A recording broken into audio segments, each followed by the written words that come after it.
Bakunahan kontra human papilloma virus o HPV, inihanda na ng DOH. Yan ay para mabawasan ang bilang ng kababaihang nagkaka-cervical cancer. Base sa pag-aaral ng World Health Organization, 95% ng cervical cancer cases ay dahil sa HPV na nakukuha sa skin-to-skin contact at pakikipagtalik.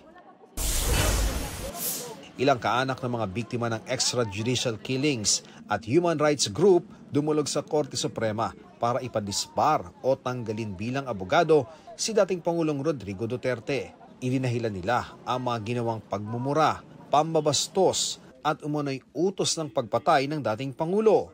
Pero sabi ng presidential spokesperson niya noon na si Attorney Salvador Panelo, ipinauubaya nila sa mga maestrado ang pagdedesisyon sa disbarment case. Mga Pilipinong kasal o engaged na sa mga banyaga, hinimok ng Commission on Filipino Overseas na dumalo sa counseling program ng gobyerno para tulungan silang makapaghanda sa bagong buhay at matiyak ang kanilang kaligtasan. Ang paalala ay kasunod ng sinapit ng Pinay na si Marvil Facturan na pinatay umano ng kanyang asawang Slovenian ilang buwan matapos silang ikasal.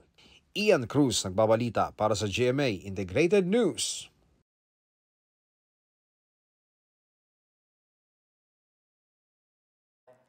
Huwag magpahuli sa mga balitang dapat niyong malaman. Mag-subscribe na sa GMA Integrated News sa YouTube.